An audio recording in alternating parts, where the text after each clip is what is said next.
பொன்பொருள் ஆடை ஆபரணங்கள் சேர்க்கை ஏற்படும். பொருளாதார ரீதியான உயர்வை கொடுப்பார். திடீர் பணவரவு. ஷேர் மார்க்கெட்டிங்கில் உங்களுக்கு திடீர்னு ஏறி நீங்கள் 5 ரூபா இன்வெஸ்ட் பண்ணியிருந்தீங்கன்னா அதில் ஒரு 5 லட்ச ரூபா உங்களுக்கு கிடைக்கும்.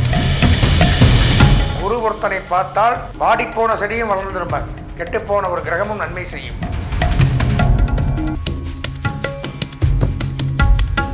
தேவானாம் ச ரிஷீனாம் ச குரும் காஞ்சன சந்நிபம் புத்திபூதம் திரிலோகேஷம் தம் நமாமி ப்ரஹஸ்பதிம்.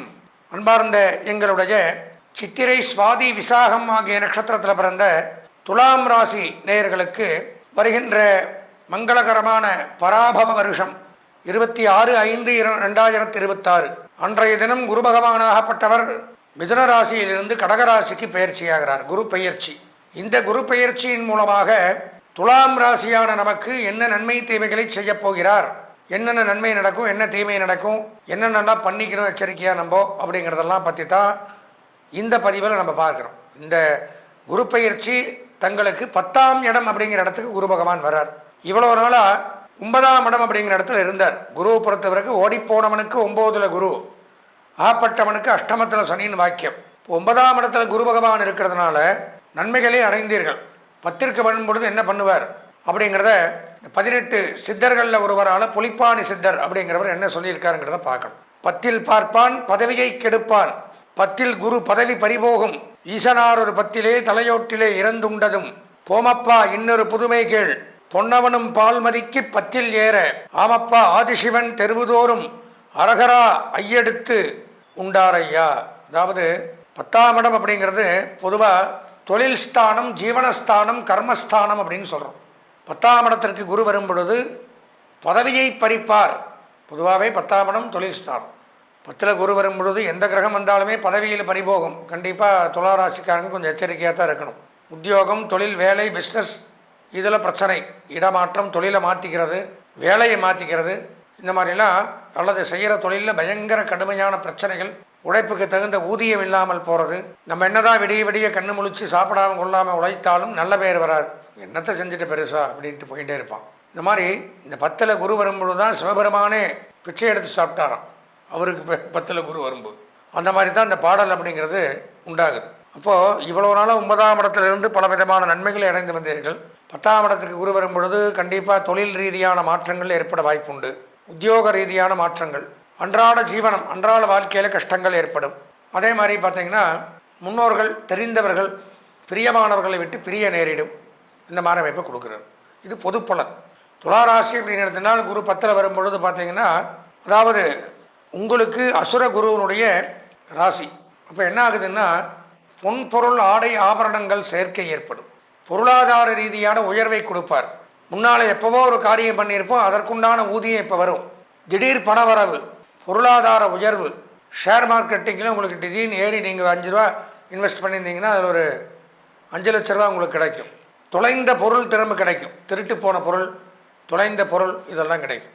அதே மாதிரி சில பேர் சொந்த ஜாதகத்தில் குரு நல்லா இருந்தால் ஃபிக்ஸட் டெபாசிட், வைப்பு நிதி இதெல்லாம் பண்ணலாம். குறிப்பாக இந்த வங்கித்துறை, நிதி நிறுவனங்கள், ஃபினான்ஸ் டிபார்ட்மெண்ட், கொடுக்கல் வாங்கல், ஆடைகள், ட்ரெஸ்ஸஸ், இந்த மாதிரி கலெக்ஷன்ஸு, ஜவுளிக்கடை, ட்ரெஸ் சம்மந்தமான தொழில் பண்ணுறவங்க, இந்த நூல், பருத்தி, பஞ்சிலிருந்து ஆரம்பித்து பெரிய பெரிய ஷோரூமில், மாலில் எல்லாம் கடை வச்சுருக்கிறவங்க வரைக்கும் ஜவுளி சம்மந்தமான தொழில், நெசவு, நூற்பு ஆலைகள், மில்லில் வேலை செய்யக்கூடியவர்கள், ஆயத்த ஆடை இதில் எல்லாம் பணியாற்றக்கூடியவர்களுக்கெல்லாம் இந்த குரு பயிற்சி சாதகமாக இருக்கும். அதே மாதிரி உலோகத் தொழில் பண்ணுறவங்களுக்கு, ஒரு நகை செய்பவர்கள், எனது கைவினை பொருட்கள் கலைஞர்கள்னு சொல்கிறாங்க, அந்த மாதிரி ஒரு ஆர்டிஃபிஷியலான ஒரு பொருள் தயாரிக்கிறது, கட்டுமான பணியாளர்கள், பில்டிங் கன்ஸ்ட்ரக்ஷன் பண்ணக்கூடியவர்கள், நெடுஞ்சாலை பணியாளர்கள், தொல்லியல் துறை ஆராய்ச்சியாளர்கள், விஞ்ஞானிகள், அகழ்வாராய்ச்சி இதில் பணியாற்றக்கூடியவர்களுக்கெல்லாம் சிறப்பான ஒரு முன்னேற்றம் ஏற்படுது. அதுவும் போக விவசாயம் செய்பவர்களுக்கு நன்மை. விவசாயிகளுக்கு பெரும் செல்வம் அப்படிங்கிறது துளாராசிக்காரர்களுக்கு ஏற்படுது. மளிகை கடை, மொத்த வியாபாரம், சில்லறை வியாபாரம், பூ, பழங்கள், காய்கறிகள், பால், தயிர், அன்றாட தேவைகளை பூர்த்தி செய்யக்கூடிய அளவில் இருக்கக்கூடிய வியாபாரிகளுக்கு பெரும் செல்வத்தை கொடுக்குறார். இன்னும் சொல்லப்போனால் வெளிநாடு போகக்கூடிய அமைப்புகள் இந்த காலகட்டத்தில் ஏற்படும். திரைக்கடலோடியும் திரவியம் தேடுங்கிறார் பாரதியார். இந்த மாதிரி அந்நிய தேச பயணங்கள் மேற்கொள்வது மிகவும் சிறப்பு. ரொம்ப நாளாக முடிவுக்கு வராமல் இருந்த ஒரு பிரச்சனை முடிவுக்கு வரும். இழுத்துட்டே இருந்திருக்கும், 20-30 வருஷமாக இழுத்துருக்கும். என்ன பிரச்சனை வேணாலும் வச்சுக்கோங்க. அந்த ஒரு பிரச்சனை இந்த காலகட்டத்தில் முற்றுப்புள்ளி வைக்கப்படும், பிரச்சனை தீரும், உங்களுக்கு சாதகமாக நடக்கும். அப்பாடா எப்படி முடியுமோன்னு எதிர்பார்த்துருந்தேன், நல்லபடியாக முடிச்சு கொடுத்துட்டார் அப்படின்லாம் இறைவனை வேண்டுவீங்க. அந்த மாதிரி அமைப்புகள் உண்டாகும். திருமண பேச்சு கைகூடும், தடைபட்டு வந்த திருமணங்கள் நிச்சயிக்கப்படும். வம்ச விருத்தி, குழந்தை பாக்கியம் உண்டாகும். குடும்பத்தில் யாரோ ஒருவருக்கு சுப நிகழ்ச்சிகள் நடத்தலாம். மனக்கசப்புகள் விலகும். புதிய வீடு வாங்கலாம், மனை வாங்கலாம், இடம் வாங்கலாம், நிலம் வாங்கலாம். சிறப்பானதொரு அம்சம் அப்படிங்கிறது ஏற்படக்கூடிய அமைப்பில் தான் இருக்குது. இருந்தாலும் 10ல் குரு வர்றதுனால துளாராசிக்காரர்கள் ஒரு தடவை சொந்த ஜாதகத்தை பார்க்கணும். 9865098370 இந்த எண்ணிற்கு தொடர்பு கொண்டு சொந்த ஜாதகத்தை ஒரு முறை பார்த்தீர்களானால் அதில் ஏதாவது குரு நமக்கு இடையூறுகள் ஏற்படுத்தினாலும் கண்டுபிடிச்சி அதுக்குண்டான பரிகாரத்தை பண்ணிடலாம். அப்போ நன்மை நடக்கும், பயப்பட வேண்டாம். அதனால் சொந்த ஜாதகத்தை ஒரு முறை பாருங்கள். இந்த பெயர்ச்சி மூலமாக உங்களுக்கு ஒரு 50% நன்மைகள் அப்படிங்கிறத எடுத்துக்கலாம். அதிர்ஷ்டமான வண்ணம் வெள்ளை, அனுகூலமான திசை தெற்கு, அதிர்ஷ்டமான எண் 3. வணங்க வேண்டிய தெய்வம் பராசக்தி அம்பாளை வழிபட்டு இந்த குரு பயிற்சியை தங்களுக்கு சாதகமான குரு பயிற்சியாக மாற்றிக்கொள்ள ஆசீர்வதித்து விடைபெறுகிறேன். இதுவரைக்கும் இந்த 2026 குரு பயிற்சி ஆகிறார் அந்த பலனை பற்றி தான் தெளிவாக பார்த்தோம். அதாவது ஒவ்வொரு ராசிக்கும் நான் சொன்ன மாதிரி இந்த புலிப்பானை சித்தர் என்னென்னலாம் சொல்லிட்டு போயிருக்கார், இந்தந்த நன்மை தீமைகள்லாம் நடக்கும், யார் எச்சரிக்கையாக இருக்கணும், யார் கவனமாக இருக்கணும், யார் சொந்த ஜாதகத்தை பார்த்து அதற்குண்டான பரிகாரங்களை பண்ணிக்கணும், இப்படியெல்லாம் இருக்குது. அதெல்லாம் பற்றி தான் இவ்வளோ நேரம் தெளிவாக பார்த்தோம். அதனால் ஏன் நான் முதல்ல சொன்ன மாதிரி தெளிவாக சொல்கிறேன், இந்த குரு மட்டும் நமக்கு நல்லது பண்ண வச்சிட்டோம்னால், நல்லது பண்ணிட்டாருனால் வேறு எதுக்குமே பயப்பட வேண்டியதில்லை. ஏன்னா குரு அவ்வளோ முக்கியம் வாய்ந்தவர், நவகிரகங்களில் முதன்மையான தெய்வம். மற்ற 8 கிரகங்களை கூட நம்ம அவ்வளோவா பெருசாக எடுத்துக்க வேண்டாம்.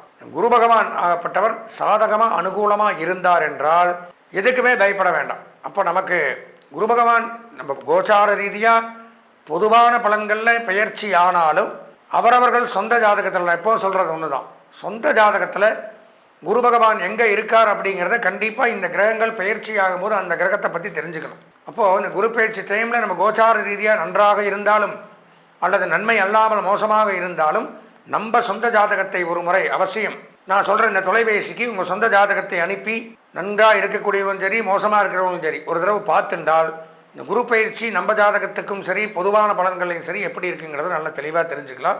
பயப்பட வேண்டியதில்லை.